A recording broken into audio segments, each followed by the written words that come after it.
Muy buenos días. No cabe duda que cada vez que escuchamos la palabra de Dios debemos de prestar mucha atención porque es Dios quien habla directamente a nuestro corazón. Recuerdo que uno de los retiros que más impactó mi vida cuando era adolescente fue en una ocasión que nos hablaron de Dios pronuncia tu nombre. Dios te llama por tu nombre. Y no creas que era un retiro vocacional, no, era un retiro para todos los jóvenes. Pero el que estaba dirigiendo el retiro nos invitaba a que escucháramos con qué tono de voz Dios pronuncia nuestro nombre. Porque Dios a cada uno nos llama por nuestro nombre. La Sagrada Escritura está llena de textos donde dice que incluso desde antes de que nosotros existiéramos, Él ya nos conocía y nos llamaba por nuestro nombre. Hoy en el Evangelio vamos a ver cómo Jesús llama a sus discípulos, a cada uno por su nombre. Y aunque efectivamente, de una manera radical, aplicamos este texto a la vocación de los apóstoles y de una manera radical se le aplica a ellos en su ministerio apostólico, también de una manera análoga, cada uno de nosotros podemos aplicarlo a nuestra vida y saber cuál es la vocación, cuál es la misión, cuál es el llamado, cuál es la tarea que tenemos que desempeñar en nuestro diario vivir. Escucha con atención el Evangelio. Dice así: En aquel tiempo, llamando Jesús a sus 12 discípulos, les dio poder para expulsar a los espíritus impuros y curar toda clase de enfermedades y dolencias. Estos son los nombres de los 12 apóstoles. El primero de todos, Simón, llamado Pedro, y su hermano Andrés, Santiago y su hermano Juan, hijos de Zebedeo, Felipe y Bartolomé, Tomás y Mateo, el publicano, Santiago, hijo de Alfeo, y Tadeo, Simón, el cananeo, y Judas Iscariote, que fue el traidor.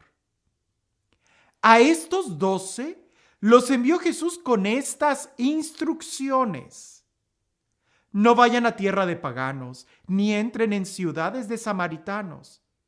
Vayan más bien en busca de las ovejas perdidas de la casa de Israel. Vayan y proclamen por el camino que ya se acerca el reino de los cielos. Es muy impresionante y me llama mucho la atención cómo Jesús llama a cada uno por su nombre. El día de hoy Jesús te llama por tu nombre. Tú no eres número, tú eres una persona para Dios.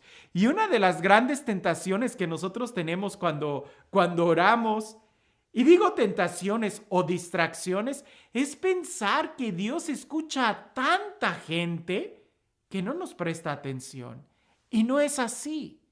A cada uno de nosotros Dios nos llama por nuestro nombre y está atento a nuestra oración. Él nos llama. Pero centrémonos en el texto, que como palabra de Dios tiene mucho que decirnos. Lo primero a lo que nos llama, dice el texto, que llamó a sus 12 discípulos. Esa es la primera tarea, esa es la primera misión, esa es la identidad, ser discípulo. Y después los envía como apóstoles. Un apóstol es el enviado, pero no se envía a alguien que primero no es discípulo. Eso lo tenemos que tener siempre muy claro, porque nuestra vocación, nuestra identidad primero está en ser discípulos. Y discípulo es aquel que se sienta, que escucha, que está atento a la voz del maestro. Discípulo es aquel que quiere ser como su maestro. Y es ahí, y escucha bien, porque es la clave de esto, es ahí siendo discípulos donde nosotros somos revestidos del poder de lo alto. A veces pensamos que allá afuera en la misión, en el apostolado, es cuando Dios nos da la autoridad sobre espíritus inmundos y no es así. Primero la autoridad tú la recibes cuando eres discípulo, cuando estás en oración, cuando escuchas la voz del Maestro. Si no escuchas la voz del Maestro, entonces ¿cómo vas a salir? ¿Con qué autoridad vas a hablar? ¿Quién se te va a someter si tú no estás sometido a Dios? Por eso primero se es discípulo y después se es apóstol. Es precisamente en ser discípulo donde se recibe el poder para que después, siendo apóstoles, lo puedas ejercer. ¿Qué vas a ejercer si primero no eres discípulo? Ahora bien, es muy importante esto y entenderlo. Entre los discípulos o entre los apóstoles había un traidor, Judas. Había uno que no quiso ser como su maestro, Judas. Había uno que se fue de misiones, fue a hacer un apostolado, pero que no tenía un corazón de rodillas delante de Jesús, que no lo escuchaba. Y ese es un gran problema, porque eso le llevó a la traición, eso le llevó a apartarse de Dios. Hagamos un momento de reflexión. El día de hoy, Jesús sigue llamando a cada uno de nosotros, a cada uno. No hay distinción. Te llama a ti, te llama como me llama a mí. Claro, a cada uno con una misión particular, ¿no? Yo soy sacerdote, pero quizás tú eres padre de familia, quizás tú eres mamá. Pero tienes una misión, tienes una vocación, tienes algo que el Señor te envía a que cuides a alguien. ¿Lo estás ejerciendo? ¿Estás llevando a cabo esa misión? Porque en las instrucciones que Jesús da en el Evangelio, les pide que primero empiecen por los suyos, que no vayan a tierra de paganos, sino que vayan por las ovejas perdidas de su casa, de la casa de Israel, de la casa de ellos mismos, de sus, podemos decir, de su sangre. A veces nosotros somos muy buenos para opinar y tener ideas para convertir el mundo entero, pero no somos capaces de aplicarlas en nuestra propia casa, en nuestra propia familia, con los nuestros.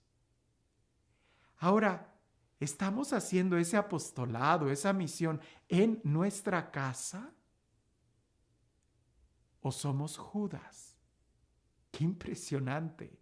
Porque donde primero debemos de empezar en un apostolado es siendo discípulos, es primero nosotros doblando la rodilla delante de Jesús. En este tiempo de cuarentena donde estamos todos en casa y que se nos invita a no salir, hay gente que se queja, hay gente que dice, es que yo no puedo vivir mi fe sin ir a la asamblea general, sin ir al grupo, sin ir al retiro, sin ir a esto. ¿Y no será que primero debes de vivirlo en tu casa? Primero hay que ser discípulo antes que ser apóstol. Y primero hay que cuidar a los nuestros antes de querer salir allá afuera. En este momento de pausa, que no se mueve una hoja, sino es por la voluntad de Dios. Que Dios ha permitido esto para que hagamos un momento de pausa y reflexionemos qué tanto soy discípulo. Porque muchos pueden caer en el error de convertirse en apóstoles, ser enviados, y ahí es donde dejan de ser discípulos, y ese es un gran error. El ser discípulo nunca se deja. Por mucho trabajo y ministerio que tengas, primero es ser discípulo. Y este Dios, el Dios que nos llama, el Dios que te llama por tu nombre, el Dios que conoce tu nombre, que sea Él quien el día de hoy renovando esa vocación, ese llamado que te ha dado, que sea Él quien el día de hoy y siempre te bendiga. En el nombre del Padre, del Hijo y del Espíritu Santo. Leyendo este texto recordaba aquella historia que en una ocasión un sacerdote comentó. Un sacerdote a quien estimo mucho y lo tengo en gran estima, un hombre santo. Él decía que cuando era joven, cuando recién fue ordenado, él quería convertir al mundo entero, a toda la diócesis. Quería que todos los de la diócesis tuvieran un encuentro con Jesús. Pasaron los primeros años y vio que no lo pudo hacer. Se frustró mucho. Hasta que por fin lo nombraron párroco, administrador o pastor de una comunidad. Y cuando él estaba al frente de esa comunidad, él dijo, ahora sí, a mi parroquia, todos los que estén bajo mi cuidado pastoral, todos van a tener un encuentro con Dios. Y después de muchos años y de muchas frustraciones al ver que no podía, llegó a la conclusión, ya casi llegando a la vejez, que del único de quien tenía que asegurarse de tener un encuentro con Dios, era él mismo cada día. Y resulta que en la oración eso precisamente fue lo que Jesús le dijo. Pues no te lo dije desde el principio, que primero se empieza por ti, por los tuyos y al final por los demás. A veces nosotros queremos convertir a todo el mundo allá afuera y se nos olvida que primero debemos de empezar en nuestro corazón, con nosotros mismos. ¿Habrá algún padre de familia que quiera ser un revolucionario, que quiera cambiar el país, que quiera imponer valores y quitar la corrupción y no sé qué tantas cosas, y que no se esté dando cuenta que quizás todo eso lo debería de enfocar primero en su casa, en sus hijos, y procurar de sus hijos que sean hombres de valor, en lugar de invertir mucha fuerza y energía allá afuera? Los pasos que el Evangelio nos da es primero en tu casa. No sea que nos pase como aquel refrán, que somos candil en la calle y oscuridad en la casa. Antes de ser apóstol, se es discípulo. Y antes de evangelizar a los gentiles, se evangeliza a las ovejas perdidas de la casa. Ahí es donde debemos de iniciar con nuestra misión. Que tengas un excelente día.